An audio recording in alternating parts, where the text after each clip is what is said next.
Yo describiría a Alexandra Rodríguez de Ruiz como una persona que no se da por vencida, una persona que es tenaz, una persona que lucha a diario y que aprendió a luchar en la vida desde los 6 años de edad. Creo que debemos de entender el contexto transmigrante, no debemos de tomarlo tan a la ligera, porque encierra ciertas interseccionalidades que son muy importantes de entender, y el saber por qué una persona trans, para empezar, lo que es una persona trans, y migrante, porque una persona trans migra. En mi caso, yo a los 16 años, ya siendo una mujer trans o una adolescente trans, tuve que salir huyendo de mi país, de mi ciudad. Tuve que dejar mi escuela, tuve que dejar a mi familia, en donde yo era aceptada y amada y querida y protegida por la persecución que existía en aquellos tiempos. Te estoy hablando de los 70s. Políticamente hablando, creo que si entendemos este contexto de que la violencia se genera muchas veces, no nada más de donde somos, sino hasta dentro de nuestro mismo círculo familiar, de nuestro entorno familiar, entorno social.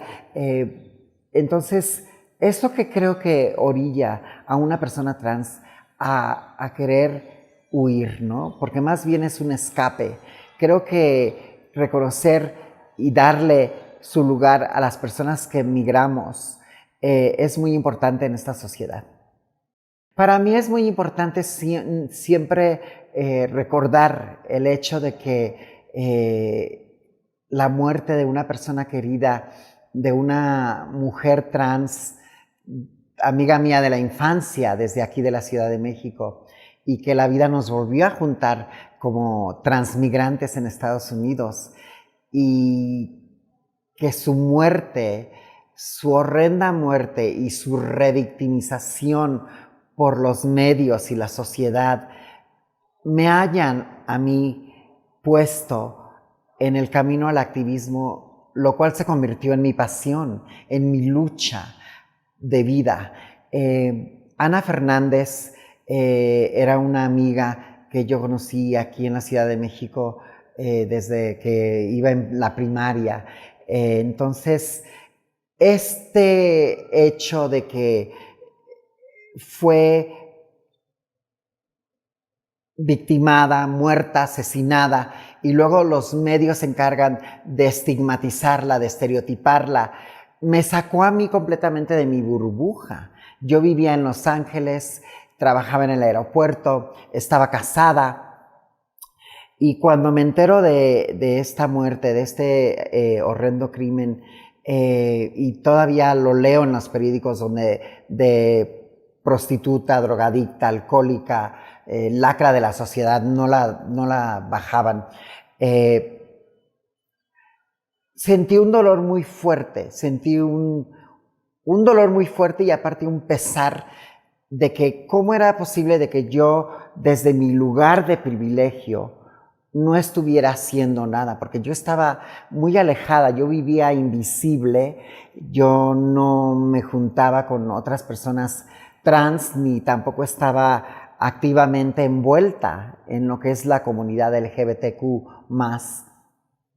Entonces, dejé todo, dejé mi trabajo en Los Ángeles, me mudé a San Francisco y empecé a buscar allá trabajo, y sin saber nada sobre lo que era la justicia social, sobre lo que era el activismo, sobre lo que era la prevención al VIH, nada de eso, el trabajo comunitario, pues encontré un lugar en San Francisco que me ofreció un trabajo. Yo creo Marcia Ochoa, quien fue la persona que me dio la oportunidad de trabajar para una organización allá, vio esta pasión, vio esta, pues lo que me hacía, ¿no?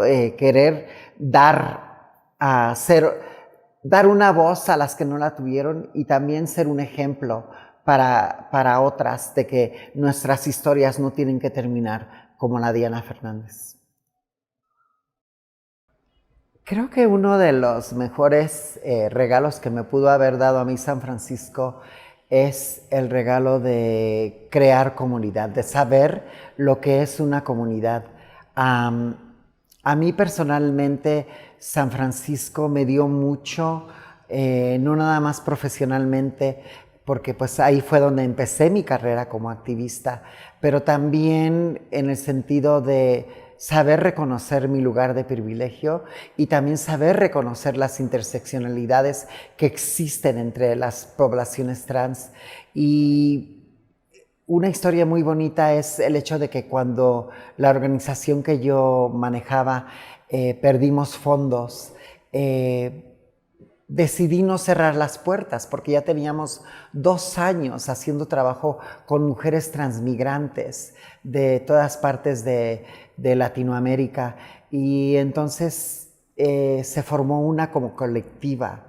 Es una historia muy bella porque no cerramos las puertas de la organización y logramos reunir y colectar fondos para mantener las puertas abiertas, y creo que otras comunidades vieron ese ejemplo y nos ayudaron.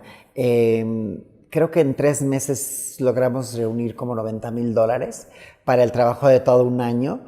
Entonces la hicimos, ¿no? Mantenimos la organización abierta, seguimos impactando vidas y nos unimos más. Recuerdo que muchas de estas mujeres transmigrantes que estaban en situación de calle, muchas de ellas dedicadas al trabajo sexual, con problemas de salud mental, viviendo con VIH, sin trabajo, pero llegaban con una cajita de galletas, con un paquete de sopas Maruchan, con botellas de agua, con 2 refrescos, como donaciones para apoyarnos entre nosotras. Entonces creo que eso es lo que más recuerdo de San Francisco. Y aparte también la experiencia de no darnos por vencidas, ¿no? De que si el sistema nos niega, si el sistema nos rechaza, si la sociedad nos dice que no podemos, pues demostrarles que sí podemos si nos unimos. Me encanta la pregunta porque pues yo venía por 2 años, yo venía a escribir un libro de memorias y pues la vida siempre como que ya tiene otros planes para ti, ¿no? Yo vine a México, vengo de San Francisco y como dije antes, yo vengo con toda ese conocimiento, con todas esas ganas de crear comunidad, de abrir espacios, y pues me doy cuenta que no, que aquí no hay las mismas oportunidades, que no hay sentido de comunidad. Veo a las poblaciones trans muy divididas, cada quien en su trinchera y haciendo lo que pueden y como pueden, y lo entiendo porque pues desafortunadamente en México vivimos en un sistema que no crea espacios y no da oportunidades a las personas trans.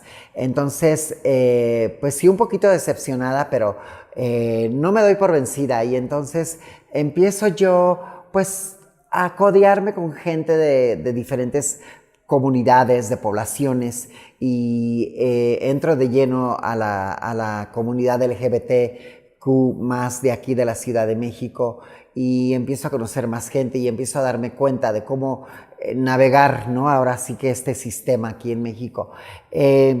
Decido quedarme porque pues es algo más personal, ¿no?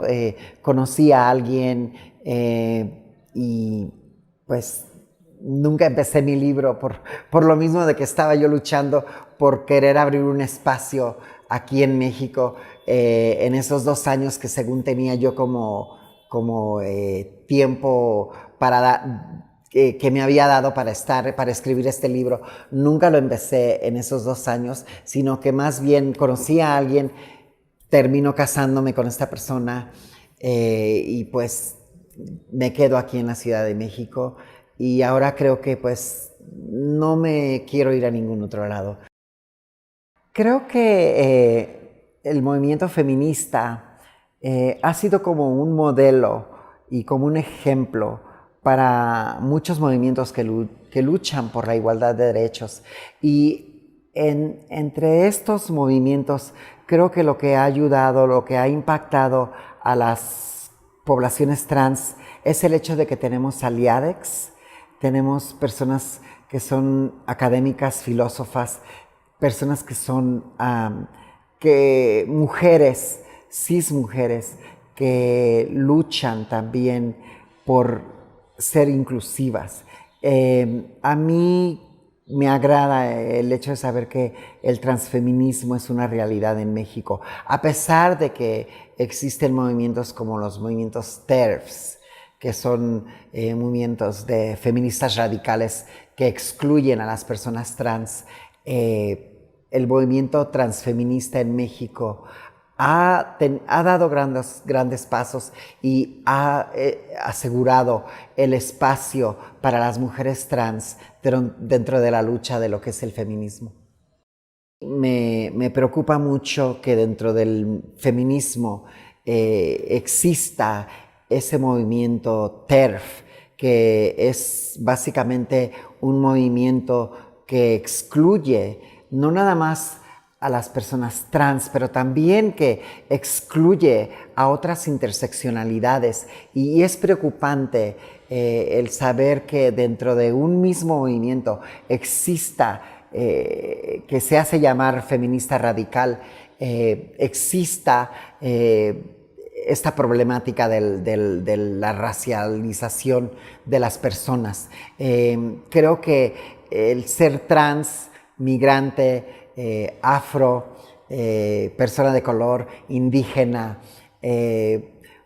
dentro y ser parte de estos movimientos transfeministas da visibilidad a que existen estas interseccionalidades, da lugar a que políticamente se hable y se vocalice que la lucha no es nada más del feminismo blanco, ¿no? o de que se nos quiera a fuerza imponer ese tipo de feminismo blanco supremacista. Entonces creo que desde mi lugar como mujer trans de raíces indígenas, con experiencia migrante y con otras interseccionalidades, pues es importante que demos voz a esto, ¿no? Y a que existimos y a que estamos en la lucha.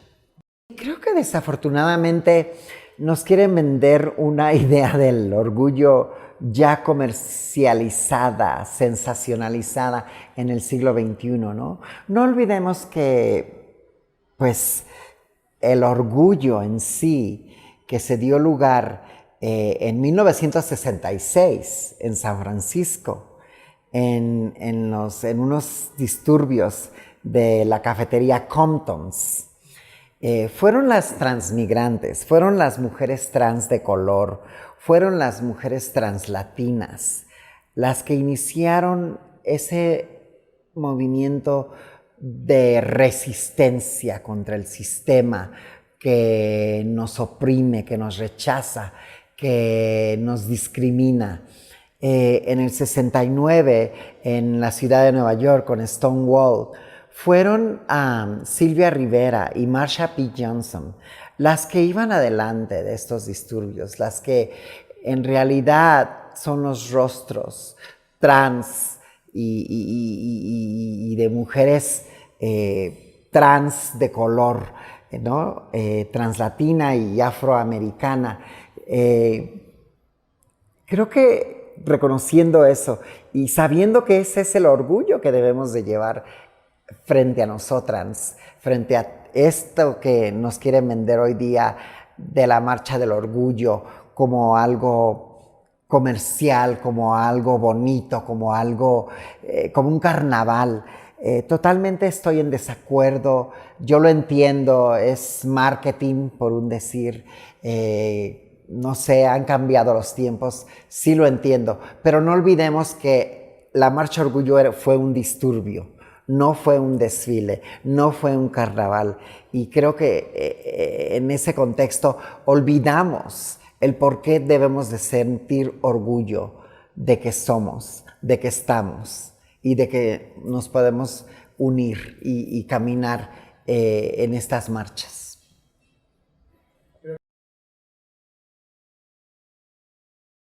Ay, pues un armario abierto. Yo como persona trans que viví invisible por muchos años, creo que tener un armario abierto no es fácil. Creo que un armario abierto es reconocer quién eres, cómo eres y por qué eres. Y estar segura y sentirte segura también.